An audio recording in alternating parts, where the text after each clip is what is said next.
Welcome to Money 911, the podcast where we dive into the realms of health, wealth, and peace of mind. I'm your host, Kris Miller, and today we have the privilege of speaking with Gregg Braden, a New York Times best-selling author known for his groundbreaking works such as The Divine Matrix and The God Code. His latest book, Pure Human, The Hidden Truth of Our Divinity, Power, and Destiny, is a profound journey in self-discovery that challenges our conventional thinking about our origins, limits, and extraordinary potential that lies within us.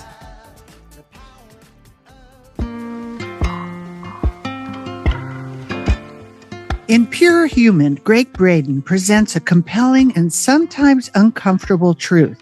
We are at a critical juncture where our choices could irreversibly change the course of human history.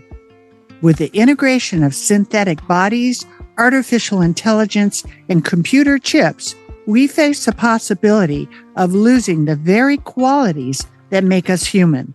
Qualities like emotion, empathy, intimacy, and forgiveness. Today, we will explore these themes and more. So let's dive in and see what insights Gregg has to share. All right, we are here together, Gregg Braden. It's just such a pleasure and honor. We have beautiful conversations, and I'm so happy that you've joined us today.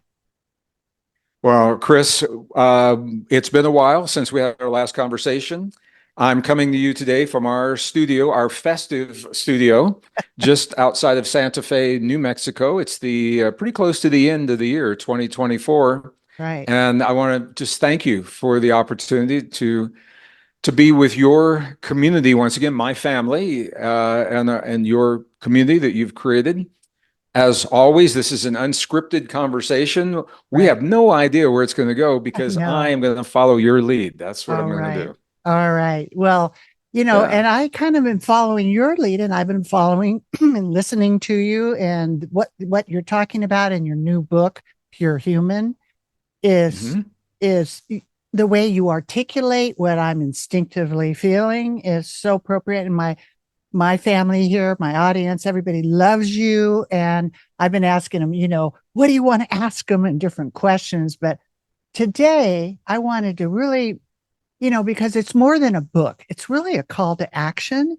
And it really causes us to reflect deeply on what's going on. So, your chapter headings are really easy to just go into a flow here, but I really like the way that you've laid this out, and I got a galley copy, and I didn't did a quick perusal of it, and I just wanted to get right into it. But this is serious. Fits our show, Money 911, because I talk about health, wealth, and peace of mind. And you lead right into we are the prize, right? The battle for, who we are.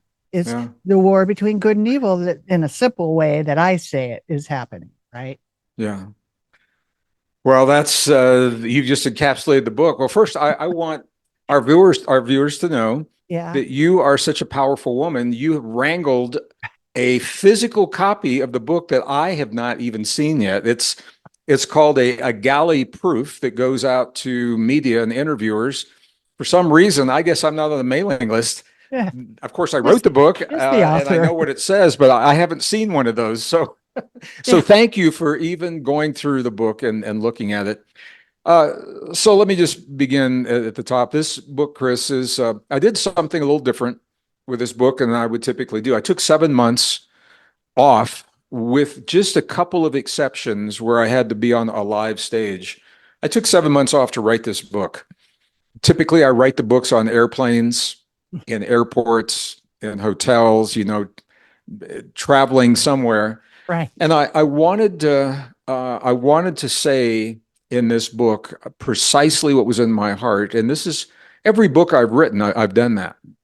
And every book I've written, I've always pulled back a little bit to conform with our guidelines, publishing guidelines, publishers' requests, things like that.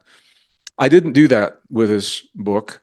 because I feel that I had to say something that is so relevant to our world and our lives today. I didn't want to write just a book that's cool to read and then you walk away and you've got a world out there you don't know what to do with. I wanted to accurately reflect a context. So the title of the book is Pure Human. The subtitle is The Hidden Truth of Our Divinity, Power, and Destiny. It actually, Kris, the book has two parallel themes. One theme that you will see throughout the book is that there's a concerted effort, ongoing, not in the future, it's happening right now, to replace our humanness, our very biology with technology, to replace our biology with AI, artificial intelligence. That's all over the news now, with chemicals in the blood, RFID chips under the skin, nanosensors in the body. And this is a trend that is gaining momentum toward an end point. That end point, for a number of reasons, is the year 2030. 2030 has been earmarked by, well, it's been identified through ancient civilizations and ancient cycles of time, cosmological cycles, and things like that. But what makes it more relevant, it has been earmarked by forces, by individuals, by corporations and organizations such as the World Economic Forum and the United Nations, to be the date when they hope to accomplish a level of social engineering to remake not just the world around us, but for the first time to remake the world within us. The only way to accomplish the goals that are proposed. And I know some of our viewers are very familiar with this. They know more than I do. And some may have never heard this. The terms that are being tossed around in mainstream are things like the Great Reset. That is, they would like to have accomplished by the year 2030. The fourth industrial revolution is another term that's being used to indicate that the digitization of the planet and all life and all resources on the planet, they hope to have accomplished by the year 2030 for purposes of centralization, power, authoritarianism, and control. And I identify that. I don't want to dwell on it, but that you have to look at the context. This is the big context. People say to me all the time, Kris, isn't it interesting that so many big things are happening in the world all at the same time, spontaneously, they just happen to be occurring now. Isn't that interesting? Yeah. And if you believe that the events of the world, the big things that are impacting our lives, if you believe those things are happening spontaneously, it can be very frightening, very disconcerting. Whether you're talking about wars popping up, in Eastern Europe and the Middle East, you're talking about the buckling and the collapse of financial systems, economic systems. You're talking about rampant disease and new diseases we've never seen, social change, political change, climate change, refugee change. I mean, all of these things are happening. They're related. and they're related because of this 2030 end date. What you're seeing are nations, governments, organizations, corporations, people in positions of power. They're all jockeying to be in the best possible place when this end date, this expiration date of these systems occurs. And I'm not saying it's like January 1st of 2030, but they have identified 2030 as the goal and the end date. When they want to see the world and our bodies change to accommodate their vision of the Great Reset or the fourth industrial revolution, or whatever it is that we want to call it.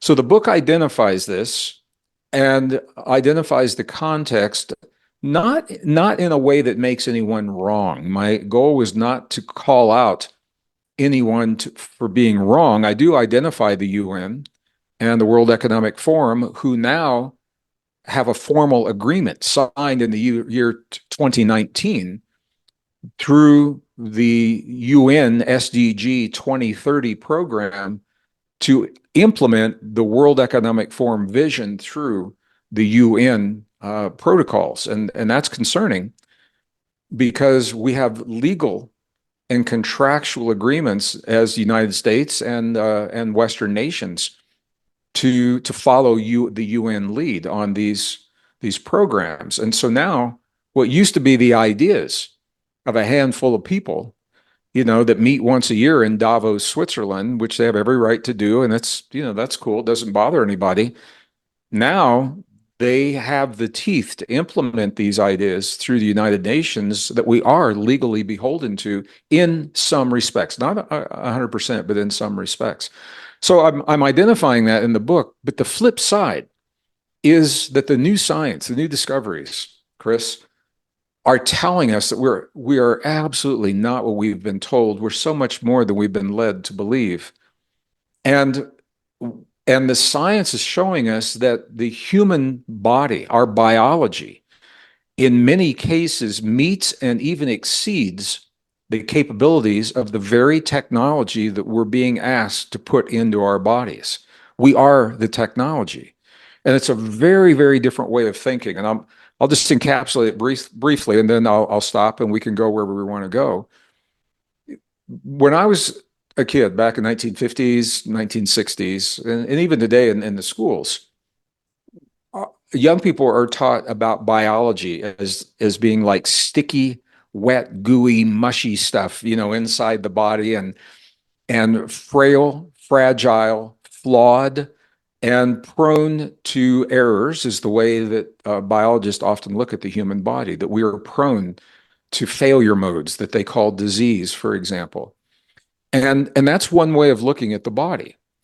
About 5 years ago, something shifted in the scientific community, and they began to look at the body not from a biological perspective, but from the perspective of IT, information technology. Now, I just want to say this is a very, very different way of thinking of the human body. What they're doing is looking at the cells and the DNA and the cell membranes and the neurons and the systems.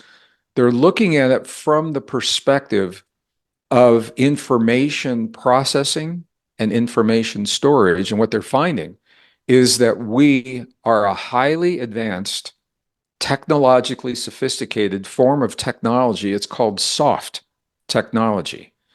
So it's not the primitive, hard technology of a silicon chip or a physical wire or a microprocessor. I mean, they're fast, efficient, but they're primitive compared to what we are, because we are more than that. We're neurons, cell membranes, DNA. And what they're finding is not being published in the biology books where people would expect to see it. It's being published in these obscure, technological journals like IEEE, or there's a Journal of Advanced Computing. And I know all of our viewers have a beautiful copy of the Journal of Advanced Computing on their bedstand for light bedtime reading, just like I do. but it's in the Journal of Advanced Computing where they literally, and these are peer-reviewed papers, they're literally saying that human DNA functions as a fractal antenna within the cells of the body. Now, what's that mean? Well, we all know that an antenna picks up signals, is tuned to pick up certain signals. A fractal antenna means that we're picking up many signals across a broad spectrum of information simultaneously, all at the same time, and triaging and processing that information.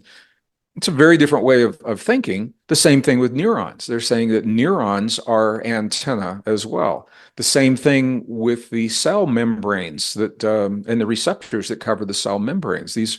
They're antenna, they're receptors, they're processing information. So now that the scientific community is at least open to looking at this, what they're finding is that they are striving to reproduce in the laboratory what we are capable of naturally through our biology.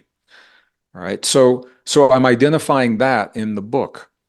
The effort to replace our natural biology is an effort to deny access to the power of what it means to be human, so that the agendas and the goals can be accomplished with less pushback.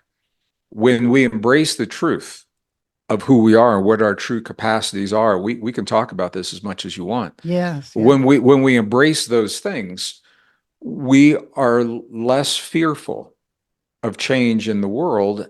And without that fear, we are less vulnerable and less susceptible to those ideas and those agendas that are not good for us to begin with.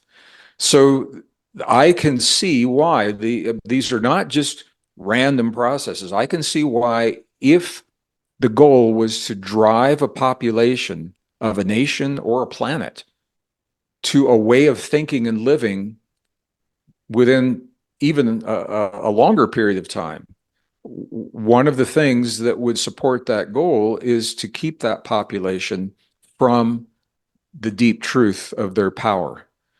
And this is nothing new. It's been going on for a long time. What is new is that the technology now has evolved to do this in ways that we've never seen on Earth. And I'm aware that it's happening, Kris, and I'm still in awe of how attractive the marketing makes it look for people to give their humanness away to the technology. And our young people are very vulnerable to this right now. Very sexy marketing on coming across Instagram, YouTube, Facebook, things like that. So I just said a lot of words in answer to the introduction. I'm going to stop there and ask if it makes sense. And then where would you like to go with that?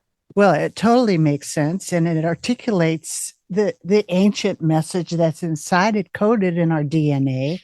And then when we're born into this darkness, we really aren't taught how to activate our own connection with the spirit, so that we can heal ourselves and heal others and change the world. It's been blocked, and you say it's so attractive. The way you articulate real simply, just seeing what's happening with the youth, that they will never be able to think the way that we, like, we were brought up in the same era.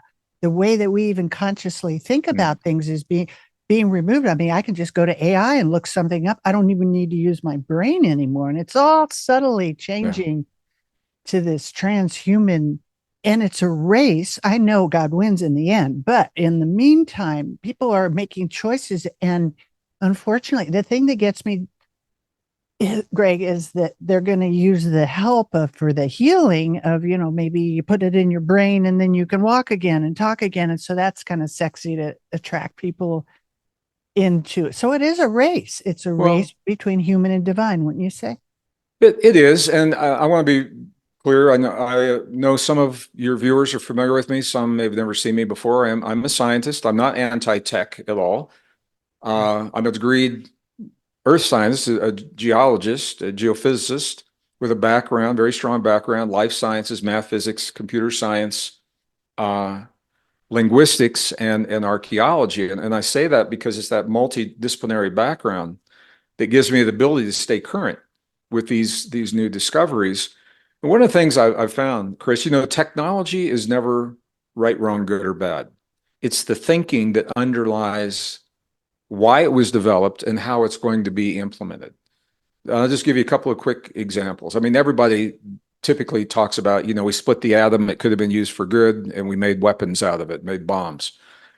But more relevant to what we're talking about, in 2023, just last year, the FDA here in the United States approved the use of computer chips in the brain. So this is Elon Musk created a company called Neuralink. It's the first chip in the brain that communicates with the computer without the need to touch a keyboard or with any cables or external devices. So you think, and I'll just share just briefly how this works a little to insert this. When we talk about something in the brain, there's a space between the bottom of the skull and the top of the brain. So the brain doesn't usually bump right up against the bone. And it's in that space is where this chip is placed. There's a hole about the size of a nickel that bone is removed from the skull. The chip is put in there. And from that chip, there are, and computer programmers recognize this number, 1024. These are the way 32-bit machines work. There's 1,024 microfilaments, tiny probes that go from that chip down into the neocortex of the brain, and they're picking up the information coming across those synapses.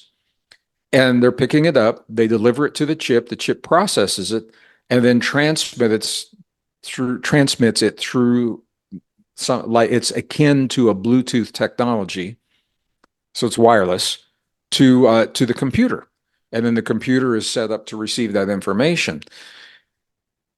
Well, that could be a really beautiful technology. So, for example, a young man or woman gives their lives to defending this country. They are on a battlefield in Afghanistan or Iraq or Syria or wherever it is these days, right? Ukraine, and they come home and they've lost arms or legs, maybe multiple arms and multiple legs. Now we have the technology to create the prosthetics to replace those arms and legs, and with the computer chip in the brain to operate by thinking just the way we would in normal life. I'd like to pick up this cup of tea, and the prosthetics will do it. And now with that chip, they can hold their babies in their arms, and they can brush their own hair, brush their own teeth, feed their own faces. And I cannot think of a more beautiful gift to give to a human that has given so much to the nation that they love, any nation. So that is one application. Right. There's another application where the proposals are all newborns by the year 2030 will be implanted with chips in their brain to give them what is believed to be the competitive edge, so they can be the best version of themselves, and they can compete in the world.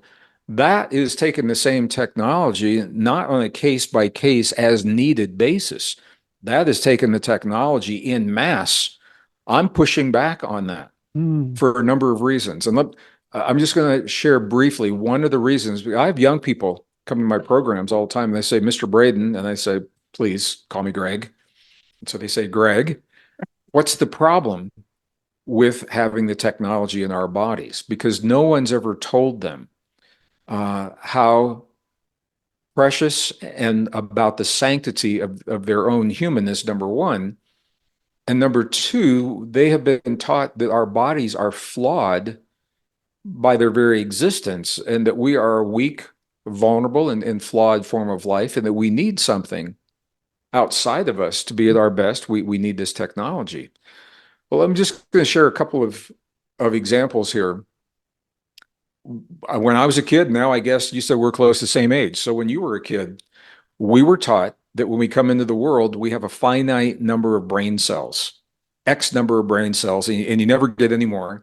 And so that was used as leverage. When we went to college, they said, don't drink another beer, because every beer you drink is going to destroy more brain cells, and you've only got so many to start with, right? Right. Well, now we know that's not true. What we know in recent years, very well documented in peer-reviewed journals, is there's a part of the brain, it's the hippocampus, that continues to produce brain cells up until the last breath that we take in this life. And there's a catch. Unless those brain cells, unless the newly emerging brain cells are engaged in a meaningful way within about a week, within about 7 days, they will atrophy and they will die.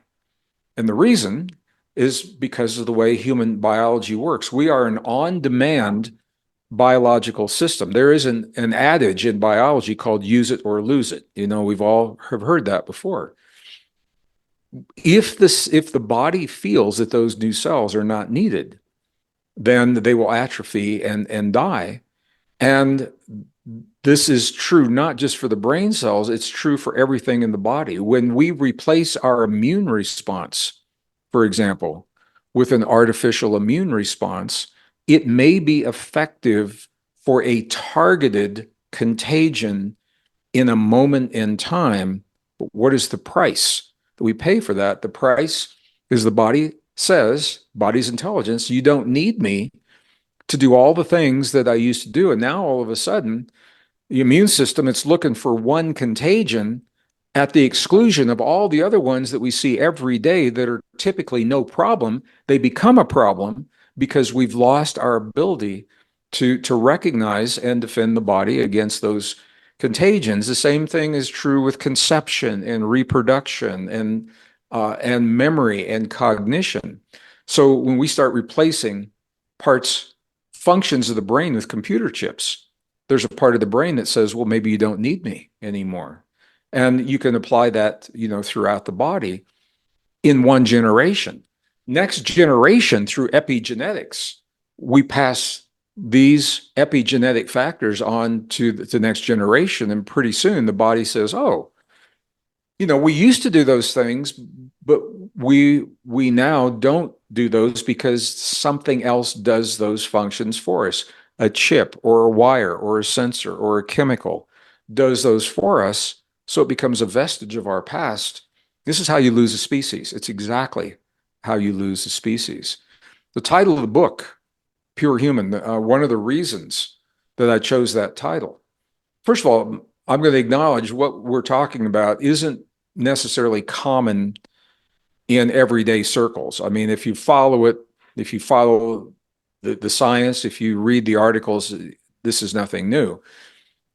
But some of the best minds of our time are telling us, Kris, that unless we change our thinking and the trajectory of technology, that thinking, where it's leading us, is very probably we are the last generation of what are called pure humans that the earth will know. And if there are no humans anywhere else, then we're the last generation that the universe will ever know. And this is one of the things that surprises people. They say, well, we could just try it. And if these things don't work, we'll just go back to what we used to do. What they don't understand, the way the human body works is that when something new is introduced into the body, we morph and adapt to conform to whatever it is that's new, meaning that we are no longer what we were before those changes were introduced. So when we introduce technology into our bodies and our bodies morph and adapt to embrace that technology, we're no longer what we were before. There's nothing to go back to. You can't go back because the body doesn't function the same way any longer. So it's not like a little dial, where you can just dial and say, let's try this. It doesn't work. Oh, let's dial it back. You can't necessarily do it that way. And you said the word first. I didn't say it yet. You introduced the word transhuman. There is an entire movement that has always been around since the late 1800s, early 1900s. Originally, it was called eugenics, and that term became very unpopular. It has now resurfaced with a different name. It is the idea that there are features of the human that need to be eliminated or weeded out of the gene pool, certain characteristics, certain kinds of IQ, athletic ability, and before technology, it was done through selective breeding and sterilization and forced sterilization. Legal forced sterilization in the United States was legal up until I think the mid 1950s. That's right. And now we no longer use that term. The term is transhuman. Trans simply means beyond. So I was talking about this in a program recently, and the transgender movement is so much in our mindset. People say, well, is this having to do with transgender? Transgender simply means beyond gender, beyond the polarities of the gender. Transhuman means beyond the biology of the human, and not necessarily related, but it's that idea. So the transhuman movement that has always existed is gaining tremendous momentum, as well as the ability to implement legally through policies and laws some of the ideas that we're talking about. And it's done so cleverly, Kris, that often we may not even know what it is that we're agreeing to, may not even know what it is that's happening, because the narrative is selected, and they make it look really, really enticing. And as we barrel down these next 5 years, barrel down the path toward that 2030 end date, the way the deception will occur is that we'll be enticed by saying our lives will be safer, will be more secure, life will be easier and more efficient. All we have to do is give away our humanness in exchange for the safety and the efficiency. They're not saying that. All we have to do is say yes. And I mean, this is already happening in some parts of the world. Interestingly, Northern Europe, Sweden is one of the countries that is leading the way in this thinking, but they don't position it the way that we are right now. I've seen television ads, and this is the way we're going to see it in the US, where there's a man walking down the street, sky is blue, birds are singing, beautiful music. He doesn't carry a briefcase, doesn't have a wallet, doesn't have any car keys, and he says, I've never been freer in my life. What he believes is giving him his freedom is he has 15 RFID chips implanted into his body. So one of those chips, he goes to work, and one of those chips opens the secure door. And he goes to the market, and one of those chips, he in his wrist, he runs it over the scanner, and it's linked to his bank account, and he paid his bills. Another one, you go to the ATM. Another one starts the car. And this is his idea of freedom.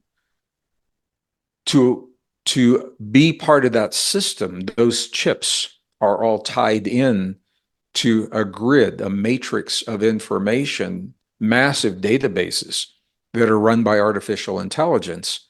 And the UN proposals and the WEF proposals are to implement that on a global scale, where every resource is digitized, every life. Now, not every form of life. I mean, every element. All the giraffes in Africa will have a digital ID. All the fish in the oceans, we can digitize every fish. Every tree has a digital ID. Every human has a digital ID. And through that, our consumption habits are part of that database. What we eat, how frequently we eat, where we travel, what it is, what kind of activities that we engage in. But it goes even beyond that, because now, and this is all peer-reviewed science, the biometrics that are possible from these chips, they record not only the heart rate and the pulse and blood sugar levels, which can be good. This is one of those places it can be good for some people if you need to monitor that. But the chips can also record emotional responses to whatever it is that's happening in the world. So let's just say, hypothetically, we are, as a society, asked or even mandated to accept something into our bodies that we don't want. On the outside, we can say yes, nod our head and agree, but the biometrics, the emotional biometrics, are showing the database that we're not on board, that we might be a problem. And law enforcement is concerned about this. I mean, we got science fiction movies that talk about predictive crime and predictive, I'm just trying to think of, there was a movie called Gattaca, Gattaca, that came out. Ethan Hawke, Uma Thurman, they were people that had a very special genetic sequence, were the focus. Minority Report, that's the one I'm thinking of, that where these kinds of biometrics and DNA were used to anticipate crime before it happened. Well, the problem with all of this is that none of the AI, none of the databases, none of the chips can compensate for human consciousness, or what is called human agency. And what that means is we may have all the biomarkers. Maybe our parents were criminals. Maybe our brother, our sister's a criminal. And maybe we're predisposed to a criminal activity. but that doesn't mean we're going to commit the crime. It means that we may be wired, but we have consciousness. Maybe we have chosen to become a better person, to heal the hurt that led to the crime in the past. And that's human agency. And none of this can account for that. None of the AI and none of the algorithms can account for that. And I talk about this in the book. They've used AI to try to predict crimes in a couple, and actually arrests, false arrests have occurred in a couple of different cities. Chicago was one of the cases where a man was sitting in his living room with his family watching TV. The cops come to the door and they arrest him in front of his young daughter. So he's arrested, handcuffed by the authorities, which is traumatizing for a child that believes that they're safe in their home.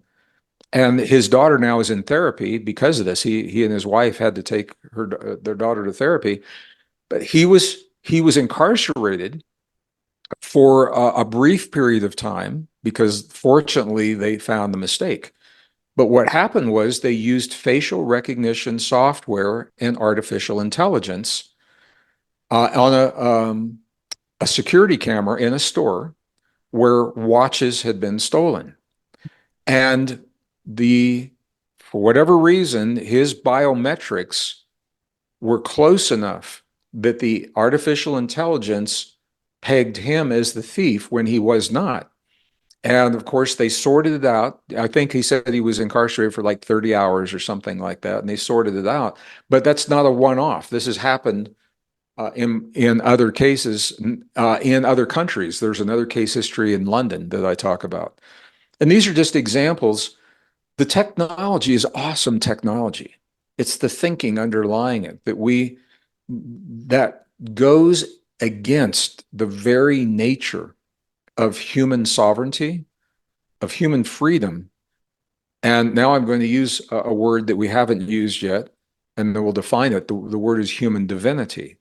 It flies in the face of human divinity. What is divinity?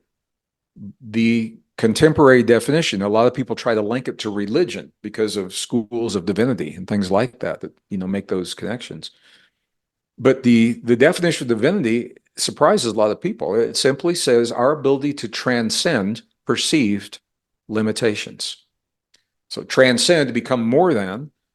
Perceived means they may not even be real. They are limitations from our family, our upbringing, our culture, our society, our friends, our community, obsolete science, religion, all place limits upon us emotionally, psychologically, even physically as an athlete, what it is that we can and can't do.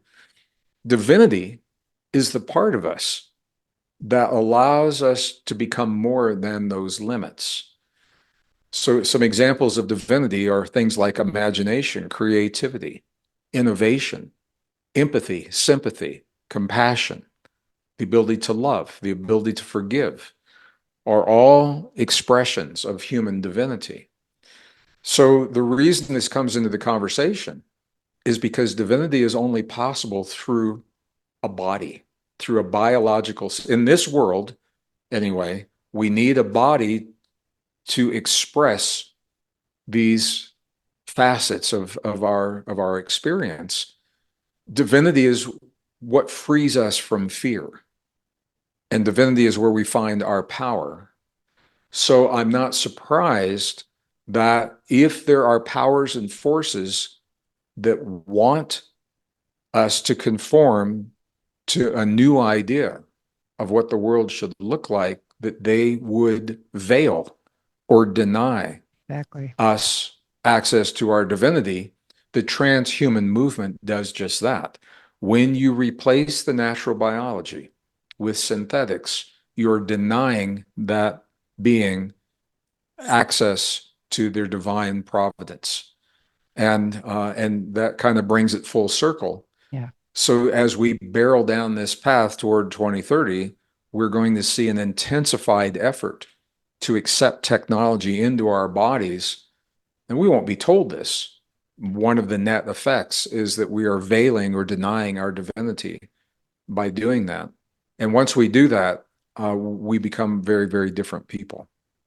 So that's kind of it is a deep conversation. It may not even be fair to have it in this brief format, but does that part make sense, Kris? Is it? Yes, it absolutely makes sense. And then inside of, your book, Pure Human, I'm really glad that you put in what you just said because people still have a choice, right? They can have a free will. And so every day Yeah. is divinity, to be divine, to be connected. And the destiny for us is to live free and to be conscious. And I think those that are kind of waking up are going to be able to shift if they learn how to tap into that divinity, which is what we're talking about. Because the other things like this is what's happening, but then there's the divinity, daily divinity, like you talk about in your book. Well, sure, sure. I mean, and I'm again with acknowledge for some people what we just covered sounds like a lot. And Right. not to get lost, don't get lost in the weeds. Yeah. I'm I'm bringing together seemingly disparate parts of what we see in everyday life to show that there is a structure. The world is not coming apart at the seams for no reason. It's Right. not random. It's not spontaneous. Exactly. There's a structure. There's a process, and we're in it. It's not like it's going to happen. We're in it, and the only way out of it is to go through it. So I've given some highlights of what that process looks like. The bottom line is we don't have to know any of that. It really comes down to love, simply to love. Right. And I think the question that we all have to ask ourselves every day, Kris, is do we love ourselves or as an individual? Do I love myself enough to accept the deep truth of what it means to be human and the responsibility that comes with human divinity? Do I love myself enough to accept those things? And the answer to that kind of a question is you don't answer it with words. You answer through the way you live your life. It's your actions. Because you can say yes, and then the actions don't support that yes. So every moment of every day, we make the choice to either affirm or deny our divinity through the way we speak to other people. That is part of it. Yeah. How do we address other people? Do we address them with kindness or with hate? Do we belittle them or do we empower them and uplift them in the world, in their lives? How do we allow other people to speak to us? How do we nourish the gift of our bodies that makes our divinity possible? Do we feed the body the highest forms of nutrition so that we can be the healthiest that we've ever been? Man, we are going to Right. need to be so healthy in these next 5 years. That's Always. right. It's always important. Yeah. But the Mm-hmm. stress of the changes, the magnitude of social engineering that's being proposed to remake our society, our financial system, our economic system, the way we think of jobs and careers and family, Mm. all in a single generation. I mean, these are the kinds of changes you would expect to see over multiple generations, and they're trying to compress this, compact it. And there are reasons for that because of events that are expected in that 2030 timeframe. Right. So that boils down to stress. And the healthier we are, the better that we can resolve. You still have the stress, but you resolve it in a healthy way. Unresolved stress is where the problems come from. So, uh, so we, in a part of the book, I actually talk about, it's in chapter 7, recognizing the marketing strategies that are deceiving us to accept these things into our world and into our bodies. Yeah. And it was a really interesting chapter for me to write. The title of the chapter is called Breaking the God Spell of Technology. And I'm describing how social media, the algorithms create what are called information silos, where you might so do you have kids by any chance? Do you have any I kids? don't. They're all mine, though. Okay. Well, if you had kids, Yeah. so I'm just as an example, and I apologize, I probably shouldn't No, have asked you that's that, but I okay. I, I No, don't no, either. I take responsibility for all of them. So, Well, okay. I have no children either, but Sure. but here's what happens. So you might be sitting at your family dinner table, and if you had kids, they'd be at the same table, Right. you know, 36 inches across from you. You have been on your YouTube and your Facebook, and maybe you did some research on a presidential candidate or on a policy that a candidate is proposing. I'm just saying, using this as Right. an example. Okay, so that research, the algorithms are going to go out and they're going to bring you one viewpoint Right. based on the way that you ask that question. But here's the tricky part. Now that algorithm will only bring you information about that viewpoint to the exclusion of all the others. Now, your kids, they may have asked a similar question. They asked it differently. They got a different viewpoint, and the algorithms are now feeding them only information supporting their viewpoint. When that happens, it's called an information silo because you're effectively in a silo. You're you're distanced. I'm not going to say it's you can't find it, but you are distanced from other information. And the way the algorithm does it, now I know everybody watching this probably had this experience. You ask a question, and you'll have to go down maybe 10 or 15 pages of answers to get to the answer that offers a different viewpoint because the algorithm is going to stack it in your favor.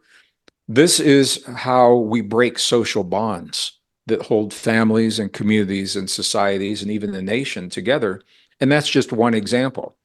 So in chapter 7, I identify that and other examples of that are being used to break the social bonds.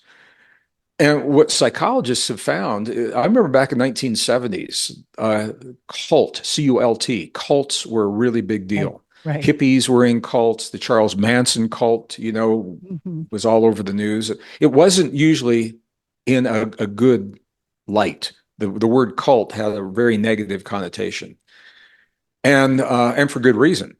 And people that wanted to pull their loved ones out of those ideologies had to go through, they had to lead them through what was called a deprogramming. They literally had to go through a deprogramming.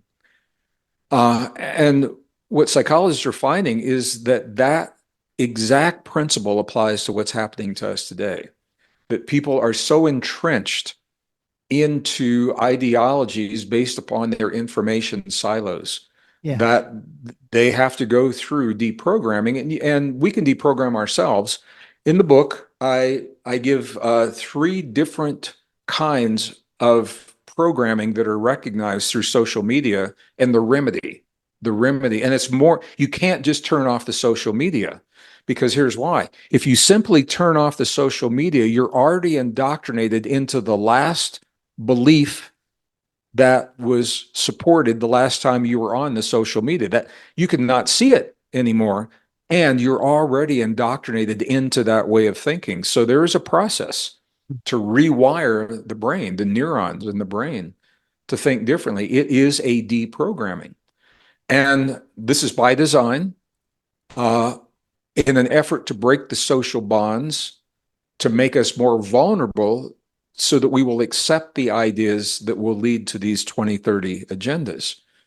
And I have to say, I know it's happening and I still see it. And sadly, it has been very effective in polarizing families, husbands and wives. I know couples are getting divorced because they've always known they had different ideas, but their lives were so busy with career and kids they didn't really get down to the nitty gritty until these last couple of years.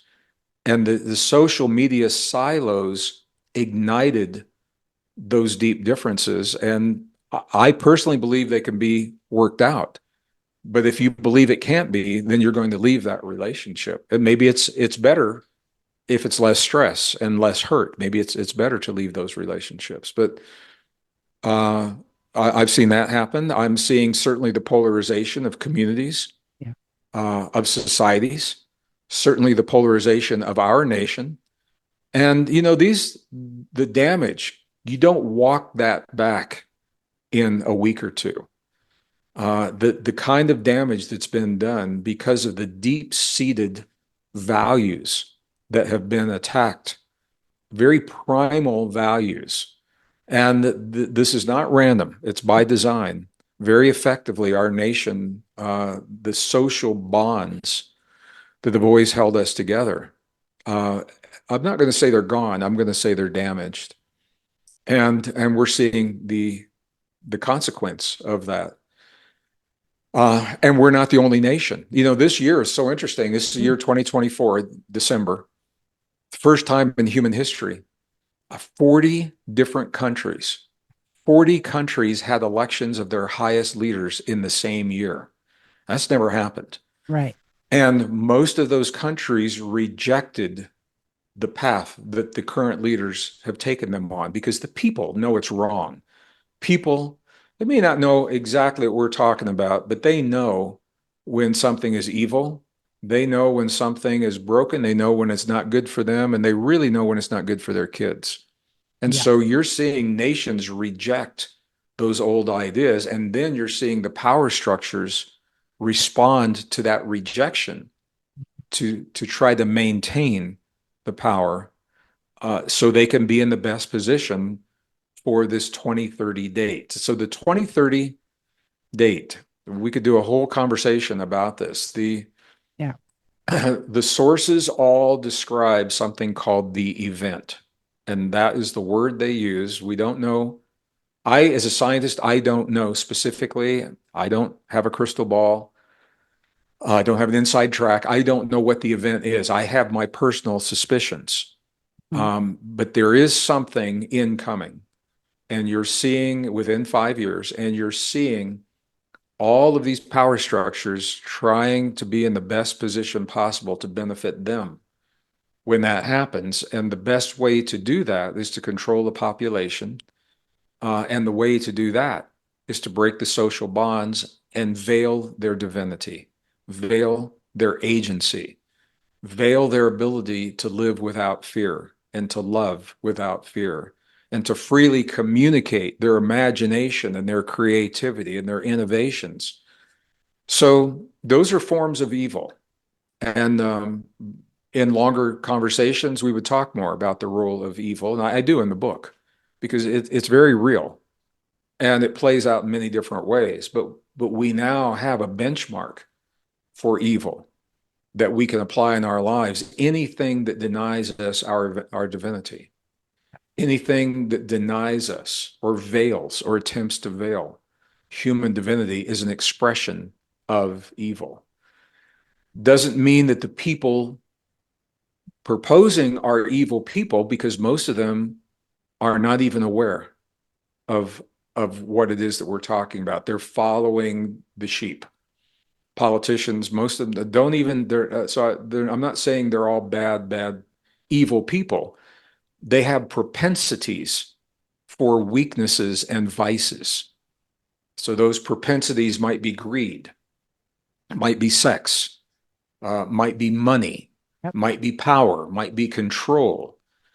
So these power structures are the vehicle for them to live those propensities that are actually expressions of evil. They may not know that because they are damaged. They're learning to heal their own broken aspects of their souls for whatever reason that is happening. But the evil itself, we can, and I'm going to use this word very consciously, we can discern when something is evil without judging it. When you judge it, you create a charge on it, you fall into the ancient trap that keeps us stuck in that polarity. And that we don't want to judge it. We want to discern, to recognize it's there and to make healthy choices. And so now we have a benchmark. How do you know when something is evil? When it denies us our divinity and all the things that we just described around divinity. Now, there's a deeper conversation about good and evil and about the soul, about the battle that has been ongoing for 200,000 years between the forces of good and evil described in the ancient texts, and our role in it. It's beyond the scope of what we can do here. But I'm saying this because there is a big picture and there is a big context. Uh, and we'll get through this.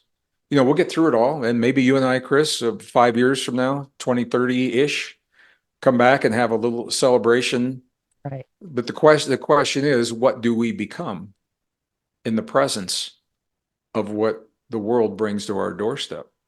And the purpose of this book is hopefully to elicit from the reader. I hope when they close the book, they have a deeper appreciation for their own humanness, what it means to be human. And recently, I've taken that even a step further. I'm hoping that the reader has a sense of pride, and pride in their humanness. I'm proud to be a human.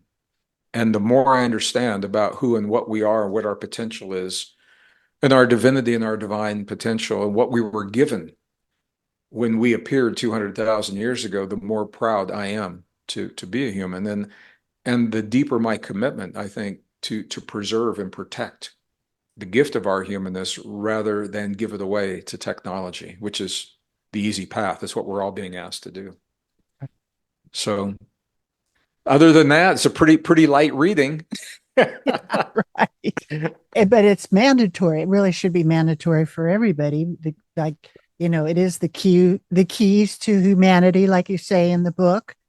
And this is the shift. This is the awakening for people to realize they're divine. Why not? Right? This is our time. So yeah. Well, is this conversation? I'm sure it is aligned with other guests that you have in other conversations. Maybe not yes, the same language, yes, but everything that any guest could ever speak about is an expression of what we're saying here. It's an expression of right. our latent or dormant abilities of divinity, and the role that those abilities play in our lives, whether it's mediumship, or whether it's breath work or soul practice, or financial management. That is a form of sovereignty that uh, frees us from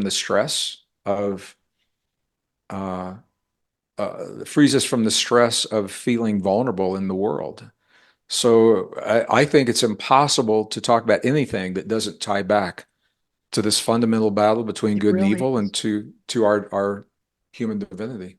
Yeah. It really is that. And I'll look forward that we can do a deep dive on the good and evil, and also some conversation about the healthy money.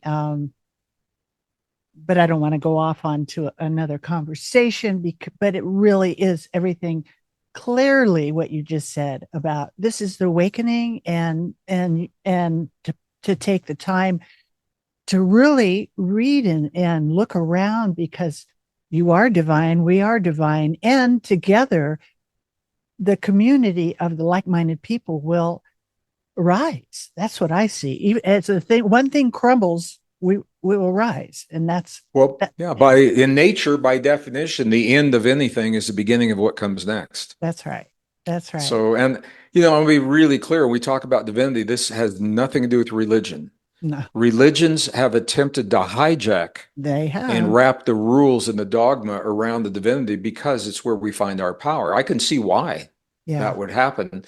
But as the power structures as they buckle and collapse, and all of the hidden things come to light, which we're all seeing, Right. and we're about to see more of in these next few weeks in the disclosure movement through the congressional hearings and the whistleblowers. Yeah. As that happens, I think we see more and more the role that we have allowed those power structures to play in our lives. And I think a healthy thing to do is, we could be angry and, lash out, and I could see where people would want to. But I think the healthy thing to do is just to say, we've outgrown all of those Okay. power structures, Right. and we can, and we're here. They got us where we are today, so they Mhm. worked to some degree. Rough ride, but they worked.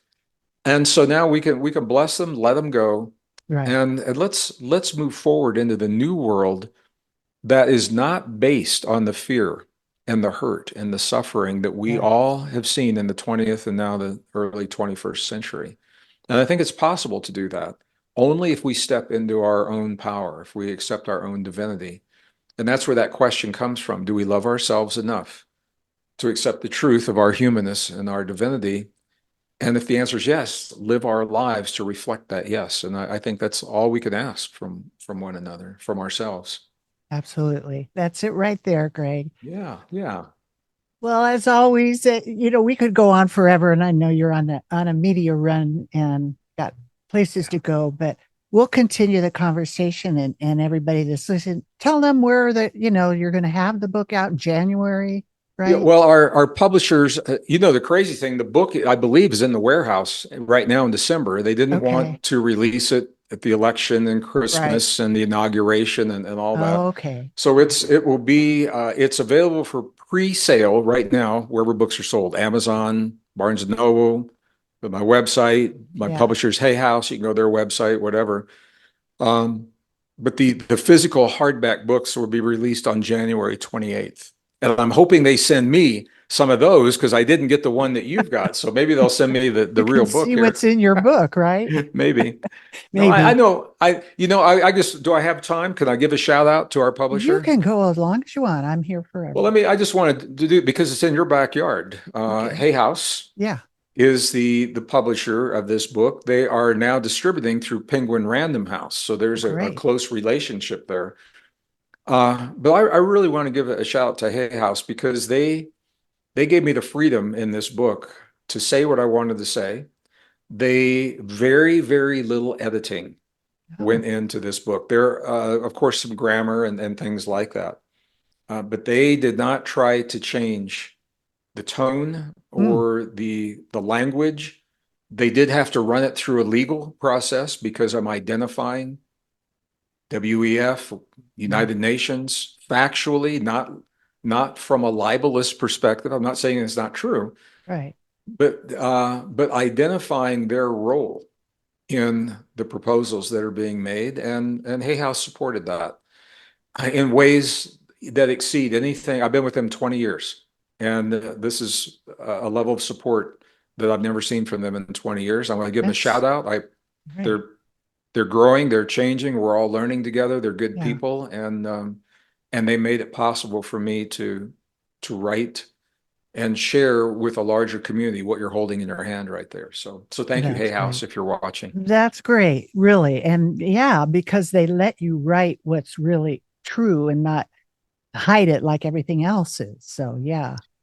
Yeah, I, well, it's not that they didn't in the past, but they really wanted to focus in the past on what they called self-help. So mhm. self-help are processes like, meditations Right. and body work and more very specific focus on the individual. And what I did in this book was identify a context for what's happening in our world, and then some pathways to move through that in the best and the healthiest ways possible. So it's maybe a different form, different idea of self-help. But And it really is a we're converse. Yeah. Sorry. yeah, well, we're growing together. We're all learning Right. it. When I started working with Hay House back in late '80s, early '90s, no, late '90s, early 2000s, and it was a different world then. Yeah. So, Yeah. yeah, I want to acknowledge them and just say that. That's good. That's So, good. Well, this is a conversation that we need to have now. So I'm so glad that you were allowed to do what you wanted to do and they supported you. So they have. all Well, right. Kris, thank you for sharing me with your community and with my family. I hope to see you when I'm in your part of the world after the first of the year, and I look forward to the big fun Kris Gregg podcast part 2 Yeah. whenever that happens. Okay. All right. I'm on. All Thank right. you. All right. God All right. bless. Thanks so much. Bye bye. Thank you. Bye bye. Thank you, Gregg, for sharing your profound insights and challenging us to think deeply about what it means to be human. Pure human is indeed a compelling journey that urges us to reflect on our choices that impact our future. To our listeners, we encourage you to reflect on the questions and themes discussed today. Consider how your choices can shape not only your future, but also the future of humanity. Remember, the power to preserve our humanity lies within us, and it starts with the way that we think about ourselves. Let us choose to love ourselves enough to preserve the gift of our own humanity, our own divinity. As we close this episode, let's remember that we are at a critical juncture in human history. Our choices today will determine the world we live in tomorrow. Let's choose to preserve the gift of our humanity, embrace the extraordinary potential. Let's find the courage to be vulnerable, to love deeply, and to live authentically. Thank you again for tuning in to Money 911. Join us next time for more insightful conversations on health, wealth, and peace of mind. Until then, take care, stay inspired, and feel free to ask questions and let us know what you want to talk with Gregg about next time. There's so much to learn about healthy money. I hope today's discussion brings you one step closer to securing and protecting your future. So you can get started on the right foot, go to meetwithkrismiller.com and schedule your free financial fitness strategy session. Thank you for listening, and please subscribe to Money 911 so you don't miss our next episode, which includes health, wealth, and peace of mind.